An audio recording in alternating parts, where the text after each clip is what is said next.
Good evening. I had a great day today in this university, Quinnipiac, and a wonderful experience to share thoughts with the students here. And I see how much attention they have given about the work that I do back in Bangladesh and also in other places. It's a very special honor for me to receive the Albert Schweitzer Award. I've been reading about him for many years.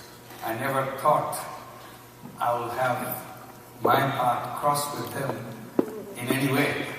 I thought this is something happened in Africa, someone dedicated his life and his philosophy of feeling life forms of all kinds bound together. We admire it,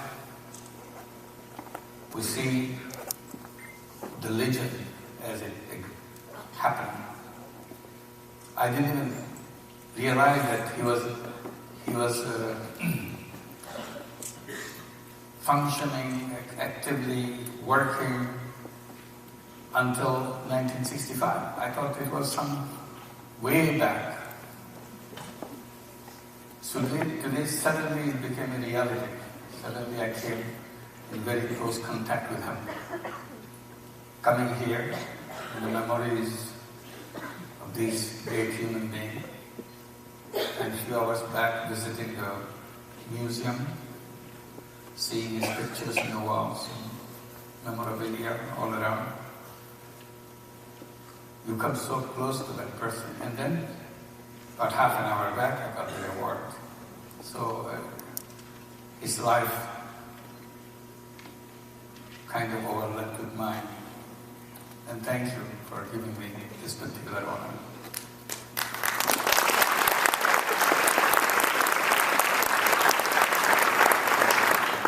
But what impressed me about the life of Albert Schweitzer, he planned such a thing. When I was told that he started going to the medical school to become a doctor when he was 30 years old or something like that, when you should have finished your whole academic life, he decided he wanted to be a doctor to go to Africa. So he planned very well the steps. And that kind of, in contrast with me, I don't plan. I just react to the situations. Situation emerges and I jump into it. A few minutes back I didn't know that I'll do that. And every time I did that, it's almost like an instantaneous response rather than well thought out action plan. People ask me, how long have you been doing research on microcredit and so on? I said, it never existed in my mind. I never thought there would be something called microcredit. That word didn't exist. But circumstances that I was in pushed me into it without knowing what I was doing. I had no idea. And the circumstances was the situation in Bangladesh. I was here in the States teaching in one of the universities, Middle Tennessee State University, and got involved with the Bangladesh Liberation War to protest what Pakistan Army was doing in Bangladesh. Immediately jumped at creating citizens group for Bangladesh. So that became a whole series of actions. Then finally Bangladesh became independent and I resigned from my job. Immediately I said, I'm going back. And I went back. So at that time, euphoria that you got a country of your own And you want to build it in the images of your dreams, so that you won't have the problems that we always had the first time you get a chance. So now that we are a free country, independent country, we can build things in our way. So I went back.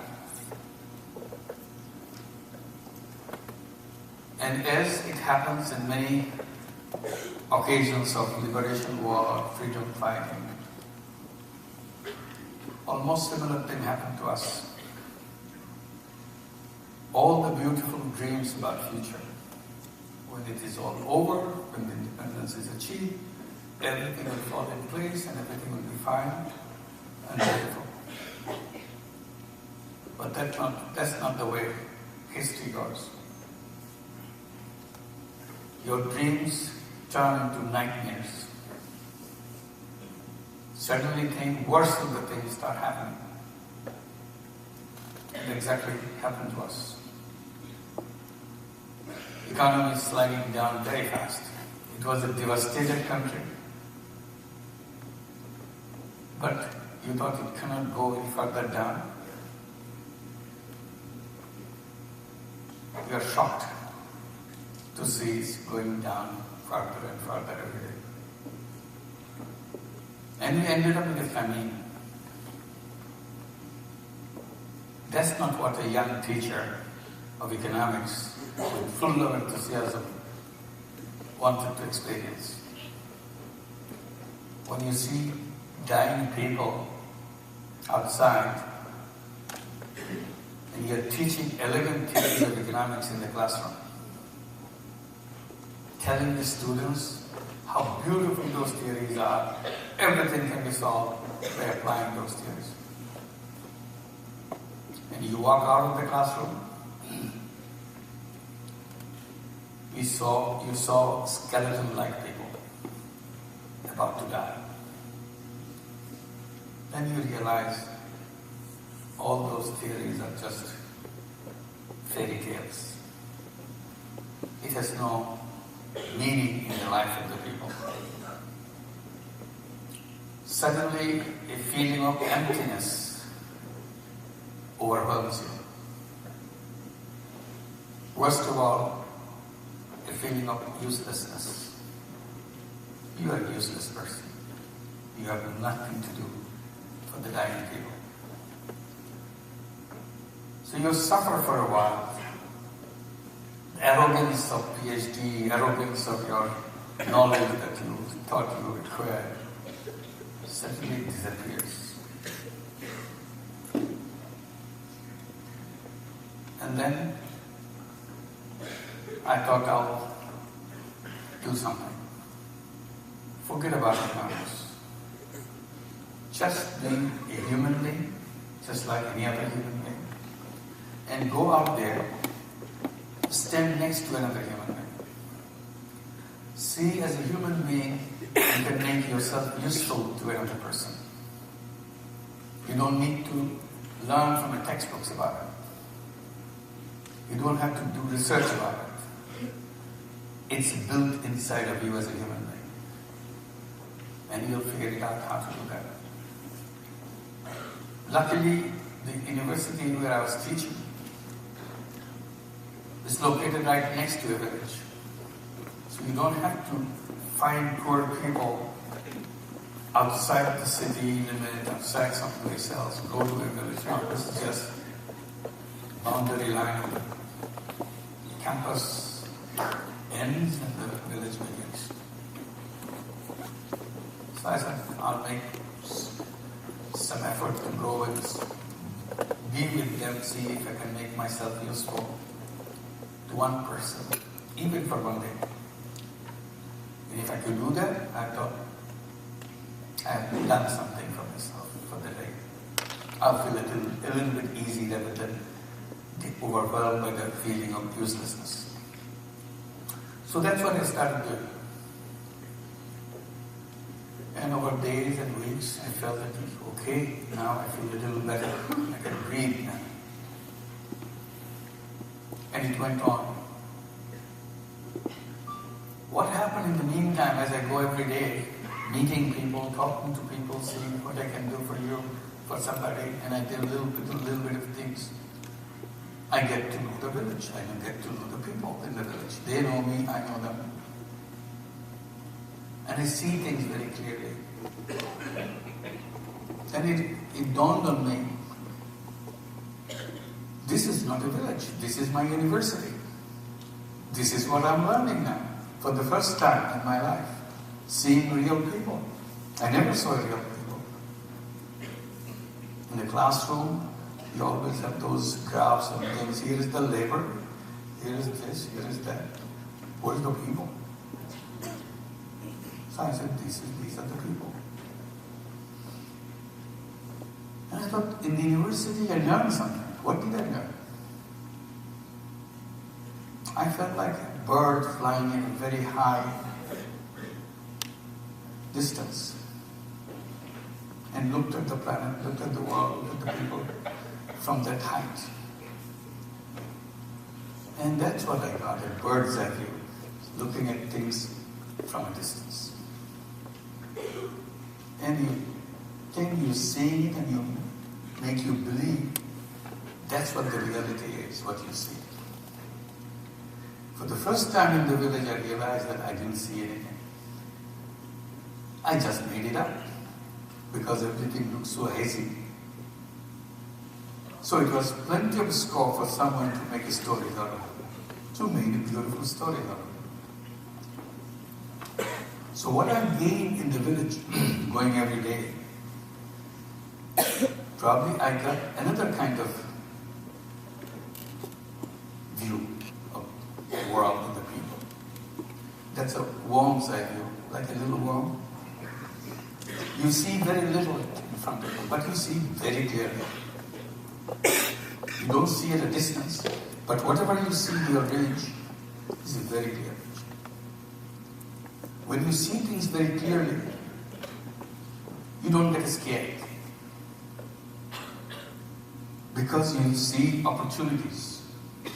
From the distance, you made a picture which scares you. Problems are so gigantic. You are so small. You feel you have no role in that. But when you see little, you are important. You can do something for this little world. So that's the feeling I started getting. So it's a kind of a now battle between the bird's eye view and the worm's eye view. And the advantage of the worm's eye view, I figured out that when you see an obstacle, when you see a problem, you see a way out. If you have an obstacle, you can turn around and go around and get to the destination. You don't stop because you see everything. That gave me hope that I can find ways. While I'm trying to battle with this process of learning in that village, other things are going on, and one thing kept coming to me almost regular feature. Loan sharking in the village. The ugliness of the loan sharking in the village. You are horrified to see how people, a human being, can exploit another human being in a very naked way. For tiny little money, they just take control of your whole life and crush you to death. So that ugliness kind of get into my head. And you realize that it's such an intricate problem this is. And this is such a problem, you've been hearing about it all over the world. You feel very small, that problem is so big, you are so small, you can't do a thing about it. Suddenly it came to my mind, problem may be very big, very complex. The solution is so simple. It energized me. I said, I can solve this problem for this village, for these few people here. It's a very simple solution. Anybody could figure that out. Solution is, why don't I lend the money myself? Why do they have to go to the loan shark and make you see all the ugliness of the loan shark?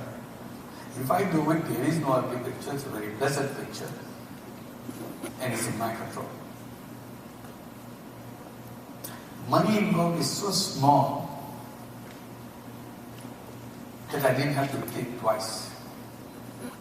So I said, let me do that. I made a list of people who were borrowing from the loan sharks to see how widespread and who were the people involved on both sides as a lender as the borrower. When my list was complete, there were 42 names on my list. Total money they borrowed was $27. So I said, my God, for $27, all these 42 people have to suffer so much. I just took the list and I told them, look, here is the money. Return the money to the people who lent you the money. So you are disconnected, you are deleted from the loan sharks. Now you do business with me. You can pay back wherever you want, but just get disconnected with those people. So they did. It cost me $27.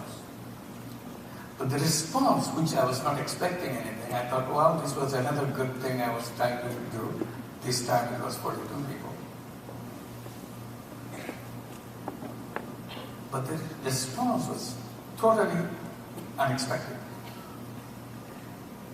Such a sensation went through the whole village. Everybody is looking at me in a very different way. I've been there every day, but nobody paid much attention to me. Now they look at me as if I have done some miracle. I felt awkward, uncomfortable. People are just looking at me like that. Then I started kind of joking at me, kidding at me. Oh, for $27, you became an angel. If you put another $27, maybe you'll be super angel. Then people started coming to me, I need the money. I said, okay, here it is. The more money I gave, the more people wanted. Because they don't want to go to the loan sharks anymore. Who wants it?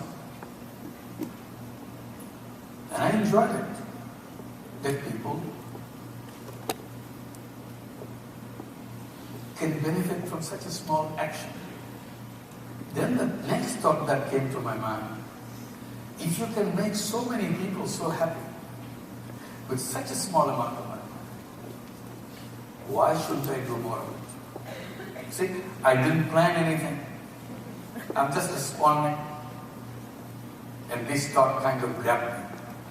Why don't I do more of it? So I still have a lot of money in my pocket. I just came from the US. I earned enough. So I started giving more loans. Then it becoming so big, I thought very soon it will go beyond my capacity. Why don't I link the bank with them? The first time the idea of bank came to my mind. Because the bank is located right in the campus. So all I have to do is to connect the bank with the people. I said, this is small money for you, it's just little change, nothing. I told the manager, why didn't you lend money to these people that I'm lending money to? He fell from the sky. He couldn't believe that I even said that. No, bank doesn't lend money to the poor people. So he gave me a big lecture on banking. And the more he tried to convince me, more agitated I became against banking. So finally I started telling him, I said, it's very strange, you created a whole institution to lend money, and you do it in such a funny way. You lend money to people who already have lots of money. The more money they have, the more money you want to give. This is totally illogical. You should be doing the other way. You lend money to people who don't have money. After you have done that, only then you go to the people who have some little money. I laughed at him, he laughed at me. We were in two different worlds. He couldn't understand what I'm saying. I couldn't understand what he's saying that. But I didn't give up. The more he opposed the whole idea of lending money to the poor, the more stubborn I got. Because I thought his logic has no meaning whatsoever. It doesn't make any sense. So I started arguing, not only him, all the higher officials of the banking system started accusing him, saying how wrong the whole banking system is. I never stopped saying that, I still say the same thing. But they didn't budge at all. In that big struggle between me and the banks, and the high officials, I learned about the way they behave, their rules, their procedures. I used one of them. I said, okay, you don't want to lend money because of the contract. You don't feel that they will be able to pay back, because they're always arguing that if you give money to the poor people, they will just eat up the money. They're hungry people. The money you give, they will buy something and eat it. And they can't pay back because they have nothing. So why give the money to them? Then I said, okay, I don't believe what you're saying, but let's make a deal. I become the guarantor of all the loans that you give. I'll sign every piece of paper you give me. And I become guarantor. And you give the loan. If they don't pay back, I pay back. So I stand as a guarantor. This time I used their language. So they couldn't really throw me through the window. They could if they wanted to. Because I'm making such strong allegations against them, they thought it was unnecessary to complicate their life. So they agreed. I think they agreed for one reason. Just to get my mouth shut. So that you don't complain anymore. They were totally convinced that whatever money I'll take with my signature, none of them will come back. And I will not press them anymore, because if I press, they will press me to pay back first. Because they are not paying. So they were convinced that nothing will come back. I was totally convinced every penny will come back, because in the meantime people are paying me back. So I took a chance. And went ahead and started giving money. Now this time money coming from the bank. And I designed some rules and procedure, and it worked. Everybody came back. The more money came, the more money I want to put in, so it expanded. The more it worked, the more reluctant the bank became. See, again, a negative reaction. They should be happy. Now they become unhappy because they thought it will collapse and they will be out of the whole problem. It didn't collapse. It is flourishing. They thought it's getting so big, this guy, if he wants to give the money, he won't be able to give the money. He doesn't have that money. So they are very reluctant to give you the next loan, even with your signature. I got very agitated again. I said, okay, now I know it works. Why don't I create my own bank? So next phase began. The whole thing began in 1976. Now, within a couple of years, it worked, and then gradually the problem began. I started campaigning for creating a new bank. So it's a long story, but by 1983, we finally reached that goal. We got the government agreement, government permission to set up the bank. We created them and named it Grameen Bank or Village Bank. And that is the beginning of microcredit and Grameen Bank. The word was coined to describe what we're doing. In In the beginning I was saying this is tiny little capital, micro capital. But somehow in English language, the popular word became microcredit. And it stayed on microcredit and later on used microfinance. So new word was coined, the word that didn't exist and continued to function. Today, Grameen Bank is a big bank in Bangladesh with 8.5 million borrowers, 97% women. And the bank is owned by the borrowers. So again, it's a very strange thing. It's not owned by rich people like the other banks. It's owned by poor people and poor women. And a massive bank, not just a tiny bank. The women who are the owners, their representatives sit in the board and make the decisions. It's not other people who do the decisions. And then bank doesn't take any money from outside. When you say microcredit, you always think, oh, somebody has to give them the money. No, they don't take money from anybody. The bank take deposits from this client and use the deposit of money to lend the money to the poor people. That's how it works.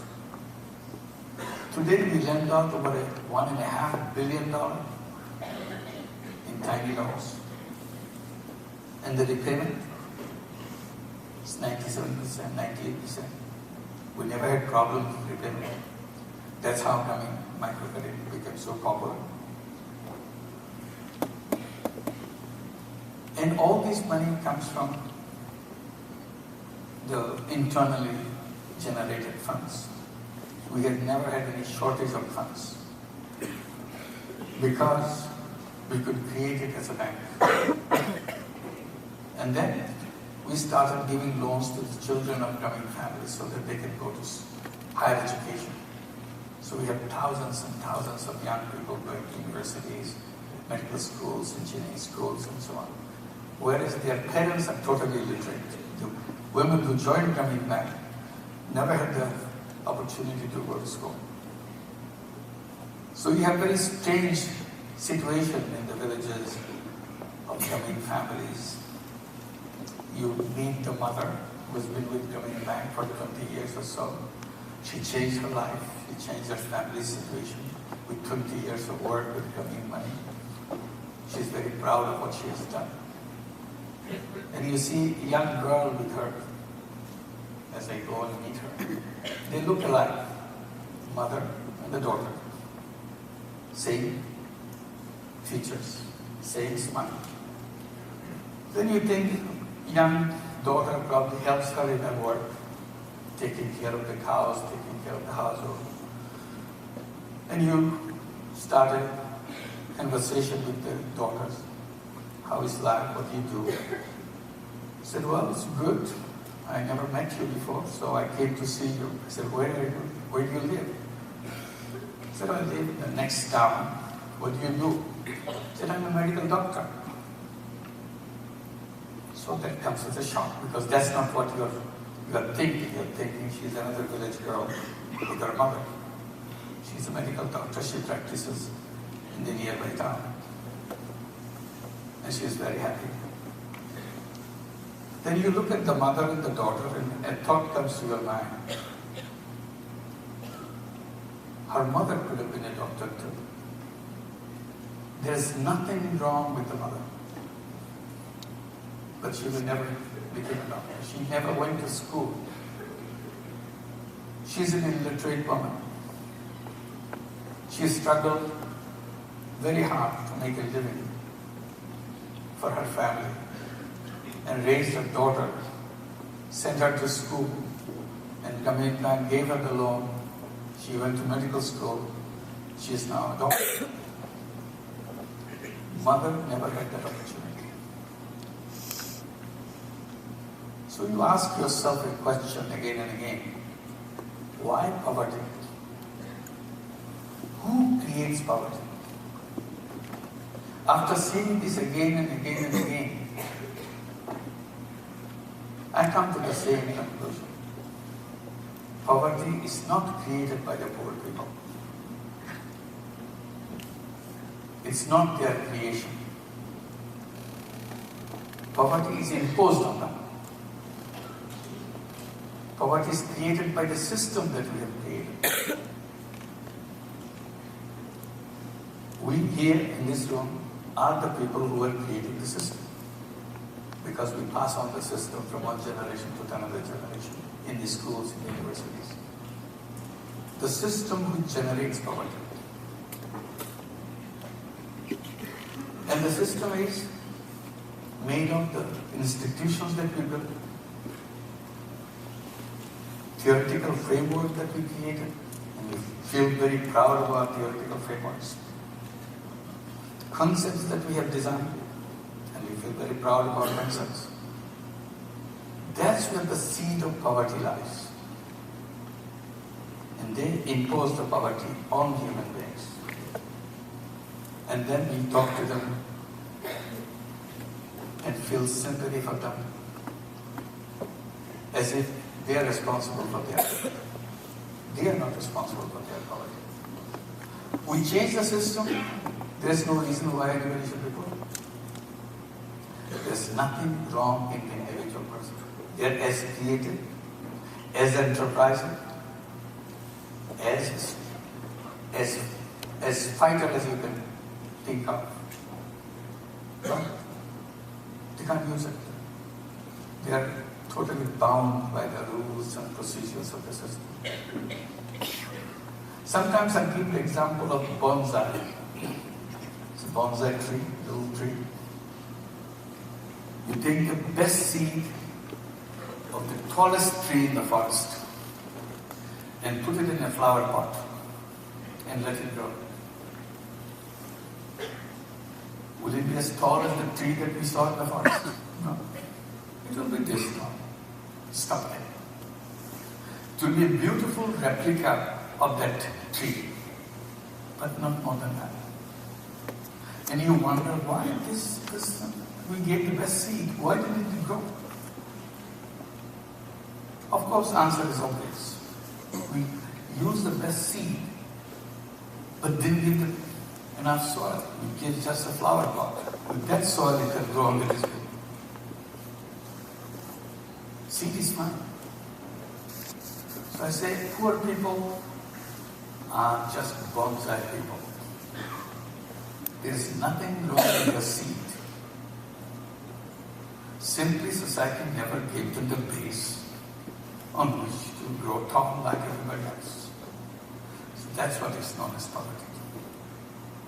Refusal, rejection, created by the system. And I try to give examples where it went wrong from my experience, not that I've big experience from other people. I said, look at the banks. Can you explain to me, after all these 37 years of coming back, why banks don't lend money to the poor people? In the beginning, they were telling me they cannot do it because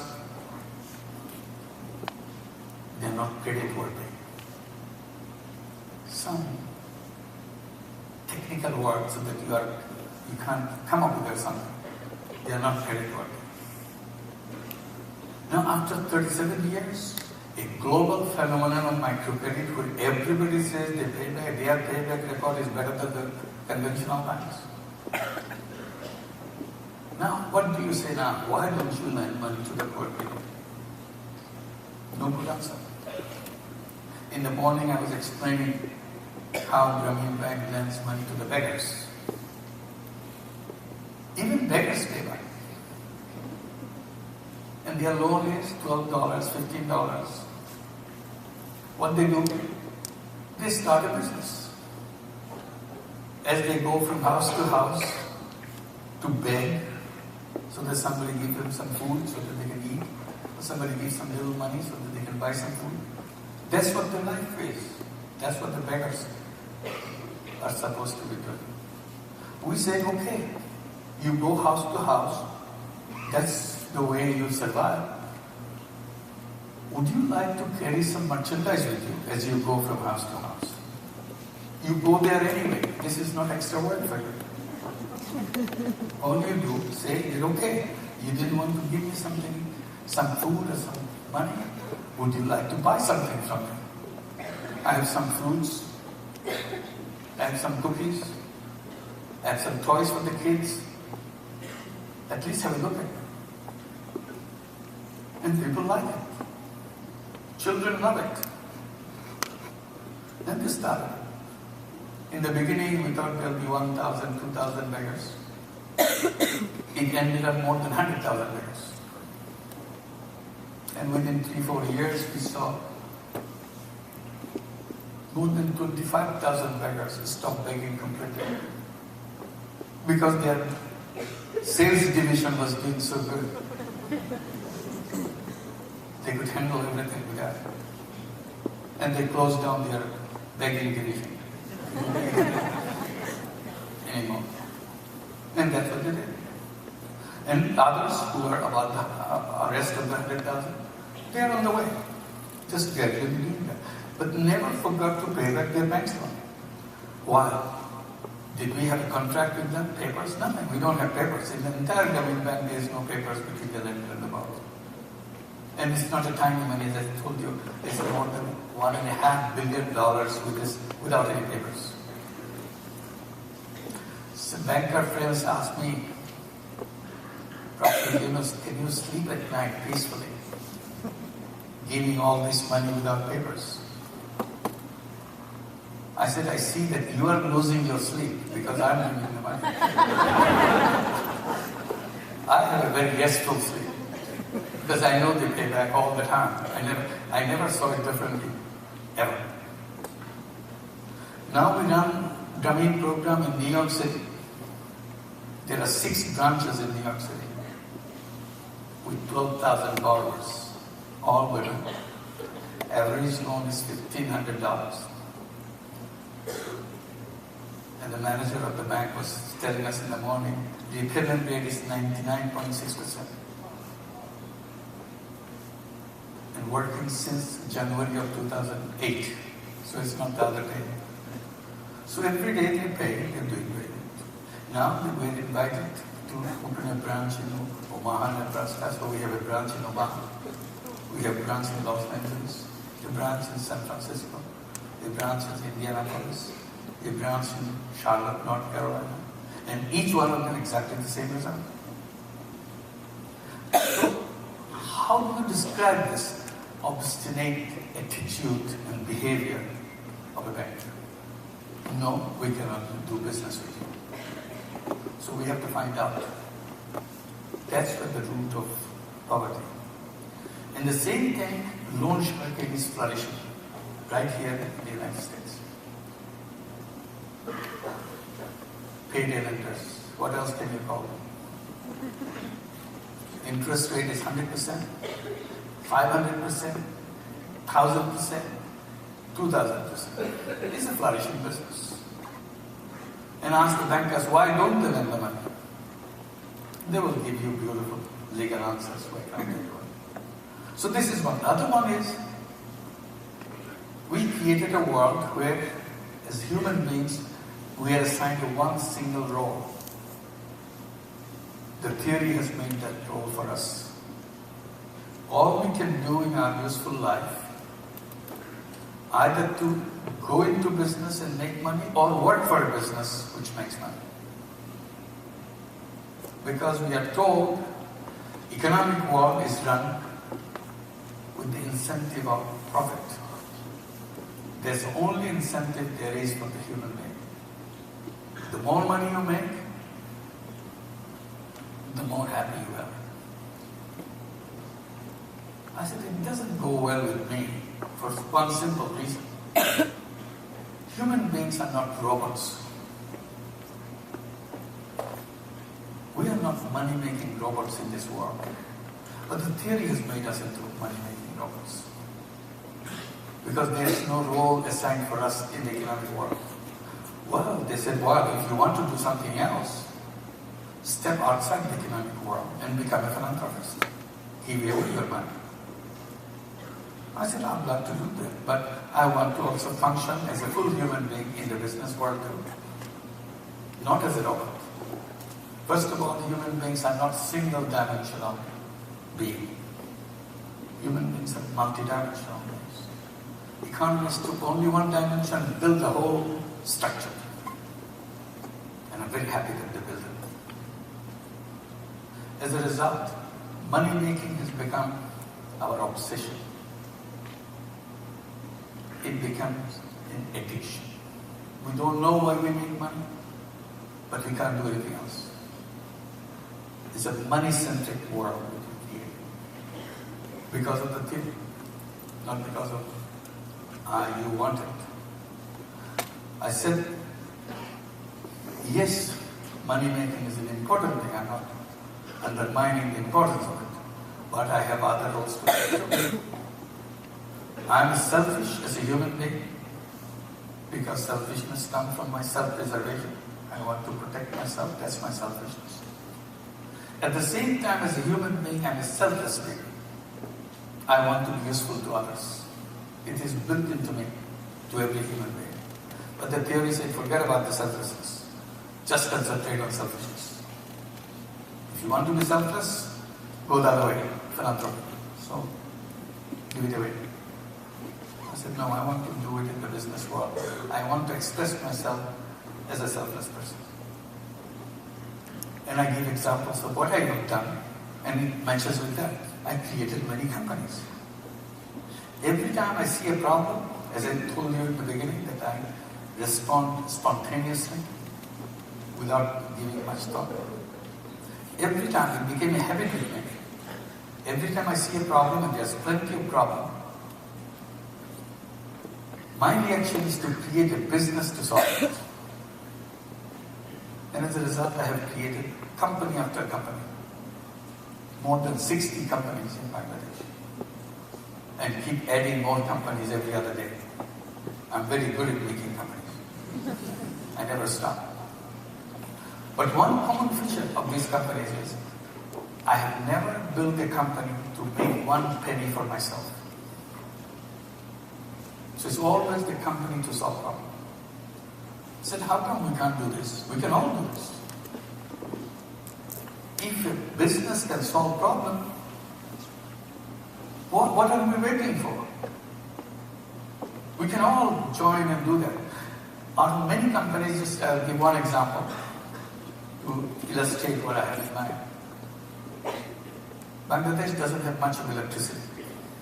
70% of the people in Bangladesh don't have electricity. So you can imagine 160 million people, 70% no electricity. So when I started realizing that after sunset, everything gets dark, little kerosene lamps started flickering here, flickering there. My thought was, electricity is never coming to these villages very soon, because Bangladesh doesn't seem like we're going to afford it very soon. Why don't we take it at advantage of this situation? Why don't we bring renewable energy before the fossil fuel energy comes in? This is our advantage. I thought about it and created a company called it Gramin Energy or Gramin Shakti to bring solar energy in the villages. Everybody says, are you crazy? Solar energy should be for the rich people, it's very expensive. Village and solar energy never happened. I said, I'll try. If I can do that, then people will have electricity of their own. So created this company, started selling solar home system. Because it has to be, it's a business, it has to be self-supporting system, sustainable system. Selling 3 or 4 solar home systems a month was such a big struggle for us. Nobody would believe that, forget it, too expensive. Probably this will work for a few days and will not work, and then all the money is wasted. Nobody could have faith in the new technology. And they said, whoever heard of electricity coming from the sun is fooling us. It will never happen. So all kinds of negative things caused. We didn't give up. We tried to explain, demonstrate, and so on. So gradually we sold 4 solar home systems per month, 10 solar home systems per month, 20 solar home systems per month. We were feeling happy and confident. When we reached at the 100 solar home systems per month, we thought we conquered the whole world. Now we sell 100 solar home systems per month. We built that company 16 years back. Today, we sell more than 1,000 solar home systems per day. In last November, we just crossed 1 million solar home system functioning in Bangladesh to this company.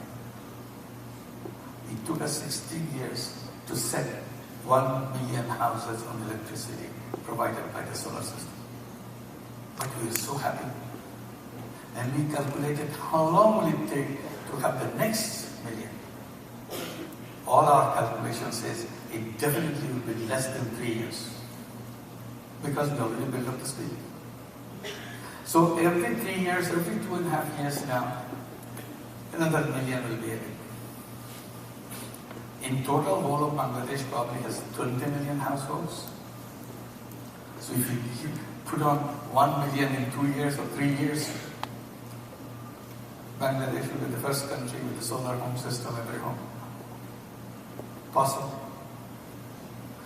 Why did I do that? I wanted to make money out of this company. It never occurred to me. People say, you're going to make a lot of money. I said, no, this is not what I thought. My focus is on solving the problem of the electricity. So I focused on that and tried to minimize the cost for the people so that they can make it affordable for them. That's a social business, non-dividend company to solve human problems. So we created a lot of these companies after companies. And now that idea is catching up. We are invited to do it in Haiti, so we are creating a series of social businesses in Haiti. And I was just giving an example of, this morning, example of one social business we are doing in Haiti. It's a joint venture with a Brazilian company, poultry company, chicken company, so that Haiti can produce chicken and eggs. Because today they don't produce it. They import nearly 1 million eggs from Dominican Republic every day. I said, if Dominican Republic can produce their own eggs and send you another 1 million, why can't you produce your own eggs? What is the big trouble there? So we took the initiative to create a social business so that you can produce these eggs and chicken in Haiti. And it creates a lot of employment opportunities, a lot of income opportunities for all the women in Haiti. And our goal for the company, new company that we built in Haiti, is to come to a stage where we'll be exporting eggs to Dominican Republic to get even. It's possible. And I keep saying that you have a free trade agreement with the United States. With free trade agreement, you can sell as much eggs, as many eggs, as many chicken in the United States you want. All you have to do is to become more efficient than others. So why the economy of the Haiti should be non-functioning economy? It could be a roaring economy. And there are other things we are doing in Haiti. For example, Haiti has lost all its forest. In 1985, there's 25% coverage of Haiti with forest. Whereas Dominican Republic is always green, covered. You fly from Dominican Republic towards Haiti, you see green, you are in Dominican. The moment you see barren, you know you have hit the sky of Haiti. Today, in 2013, there's less than 2% forest coverage left. It will soon disappear. So one of the social business we want to build is to have big forest coverage for the whole of Haiti. And forestry is a very interesting social business. You generate enough income to cover everything. At the same time, benefit the society. Because your mind is to build it. In most of the forestry business, wherever you go, and Indonesia is a good example, loggers come, cut off the tree, create fume by burning forest, and this is it. Destroying forest is the name of the game of business, not building forest. So we reversed it. We said we'll build it, And forest creates a lot of income for a lot of people. Forest protection, so this is another challenge. So now it's being done in Albania, social business. It's done in Colombia. Another company came forward. I'm giving some examples of big companies who came forward. We didn't know about them. They came towards me and say, we're very interested to do some social business. This company is called McCain Company. I don't know if you're familiar. I was not familiar when they told me.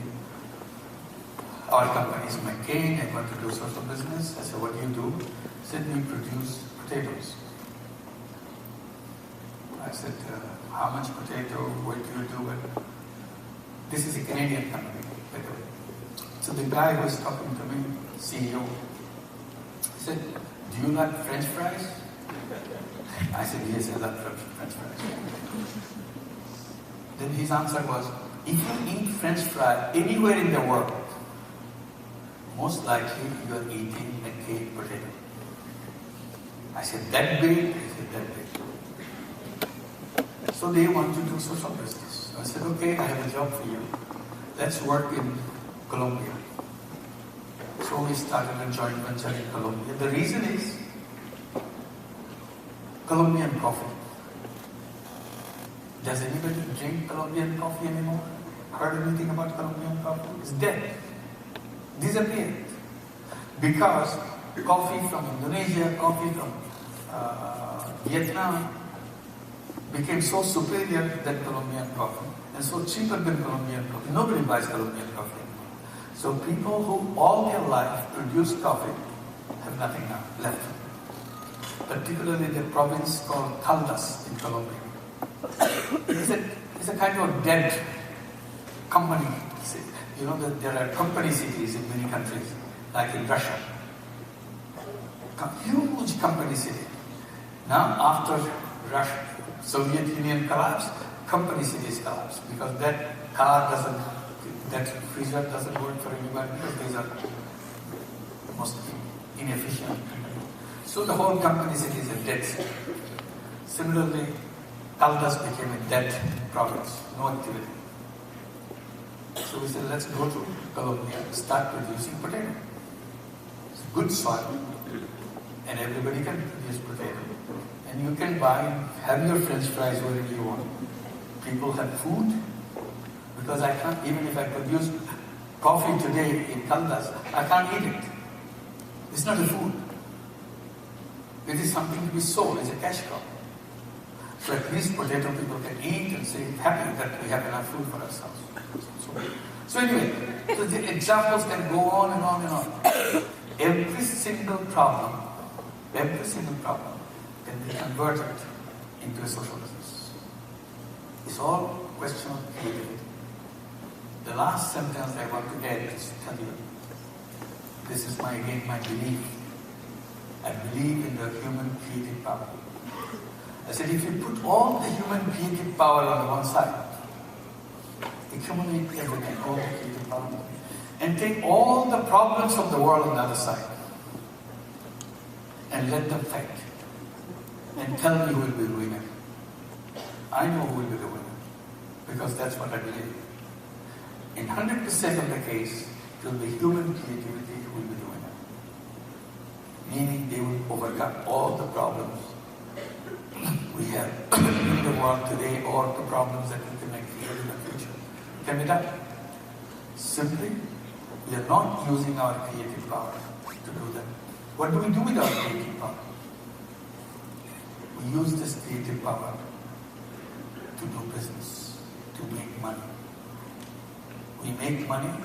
As a result, the problems keep accumulating because we are not using our creative power to solve the problem.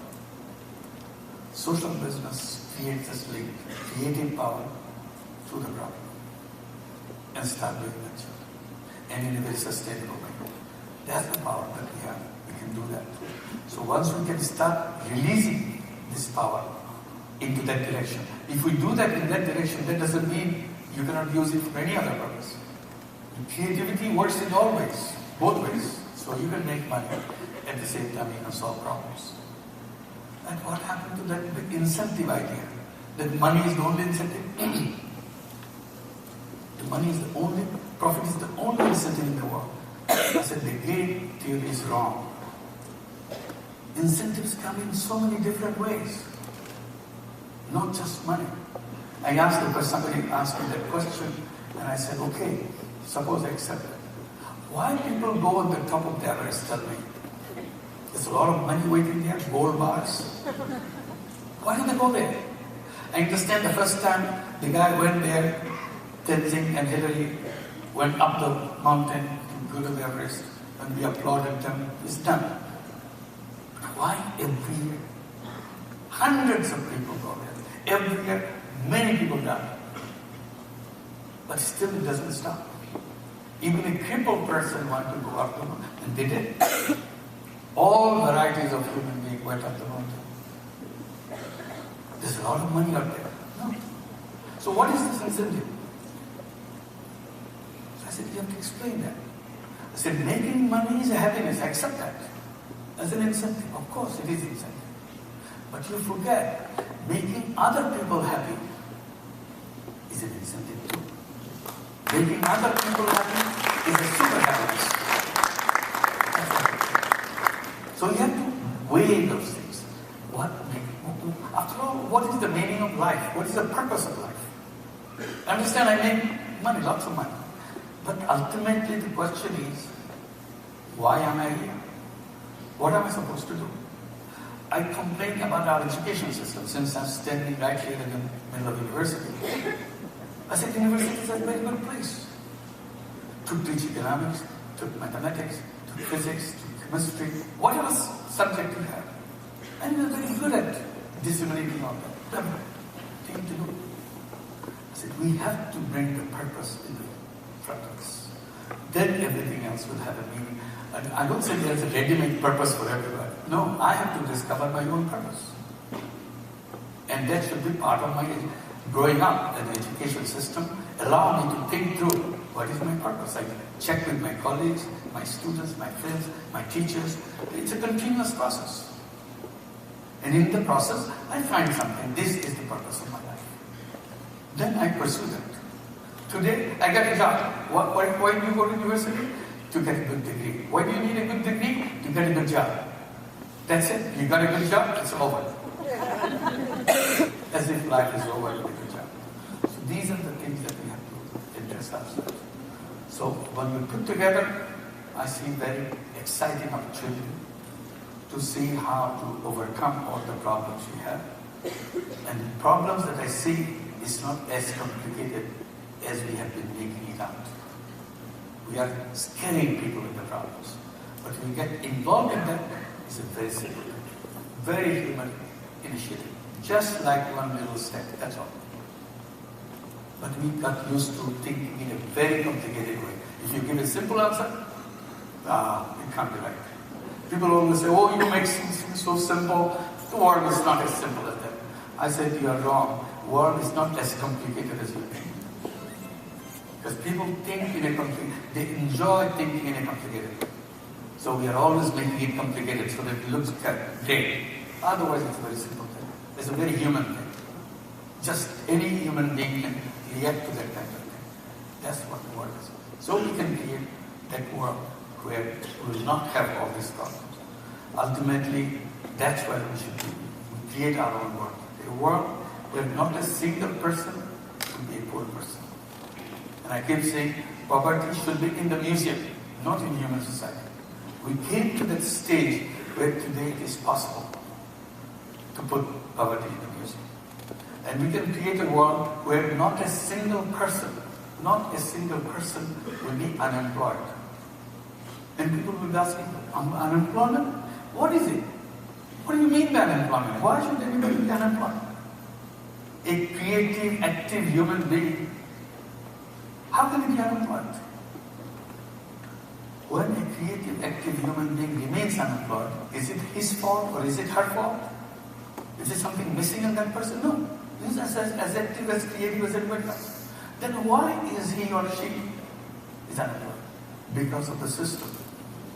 And we have accepted as if it's a God-given situation. It's not a God-given situation. We created that situation. I said, if a system can trash you, by calling it unemployment. Isn't it a good time we trash the system? Why should the system trash us? We have the capacity to trash the system. Say, we create a system where nobody remains unemployed. I even joke with my friends. I said, have you ever heard an animal remaining unemployed?